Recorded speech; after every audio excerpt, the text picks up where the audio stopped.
You know, every great strategy starts with a really powerful document.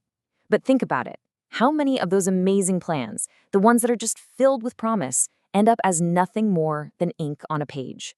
Today, we're going to talk about that critical and often forgotten journey from blueprint to actual reality. So, just for a second, think about the strategic plan where you work.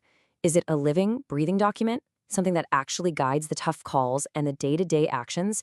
Or, if we're being honest, has it become a beautifully designed paperweight, just sitting there, gathering dust on a shelf? Look, if it's the latter, you are definitely not alone, and we're here to fix that. Here's the absolute truth of it. A great plan is totally useless without a great plan for implementing it. I mean, the most groundbreaking ideas are just destined to fail if there isn't a deliberate, well-resourced, and championed way to bring them to life. So it's not just about having the right ideas, it's about having a strategy for the strategy itself. All right, so let's start by looking at that all too familiar problem, the strategic plan just sitting on the shelf.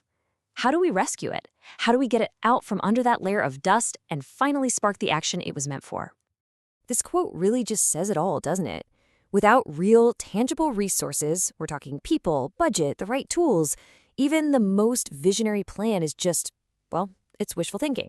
So, the very first step is to stop wishing and start fighting for what you need to make it happen. So, how do we get those resources? It's not enough to just ask for them. No, you have to forge a powerful business case. This is all about building an argument for investment that is so undeniable that leadership simply can't ignore it. You have to translate your vision into their language. So, what's the recipe for a business case that actually works? Well, it really boils down to these three key ingredients. First, you've got to speak the language of finance. We're talking clear, quantifiable benefits. Second, show them how this plan's going to protect the business from risk. And finally, you have to be brutally honest about the real-world changes that are needed to succeed. You want to know the most common mistake? People only focus on that shiny financial upside, and they just gloss over the risks and the tough operational shifts. And let's just hang on that point about risk for a second, because this is often the secret weapon in your argument. See, it's easy to sell the dream of what you might gain, but what's often way more compelling is explaining the very real dangers of doing nothing. You know, the market share you're going to lose, the talent you won't be able to attract, the inefficiencies that will just keep piling up. Your plan doesn't just create value, it protects it.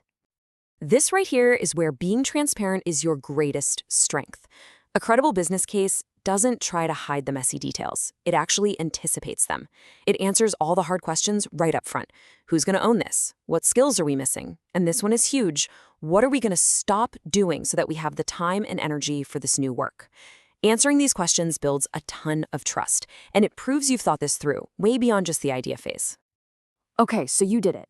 You built a rock-solid business case, you secured the resources, but that's only half the battle. Now you need to get something that's even more valuable, the commitment of your people. And that's where a compelling vision comes into play. Think of it this way. Your business case is the logical foundation, right? It speaks the language of management. It makes the rational argument for why this plan is a smart investment. But logic almost never inspires real passion. A clear, compelling vision is what turns that passive head nodding into active commitment.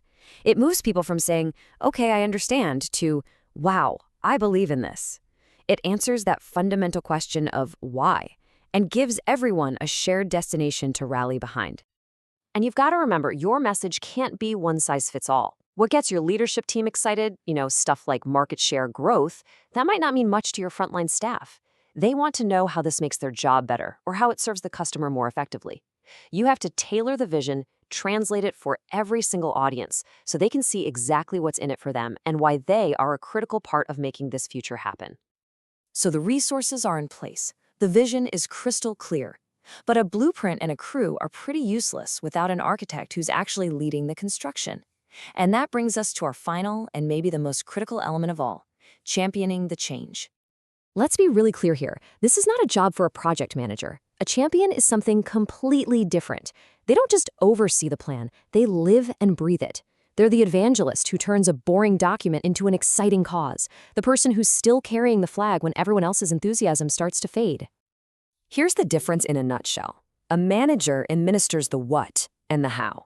They're assigning tasks, they're tracking progress. And that work is absolutely vital. But a champion? A champion leads the why. They are the engine of belief, the one responsible for turning a simple process into a genuine movement. So I'll just leave you with this final thought to chew on.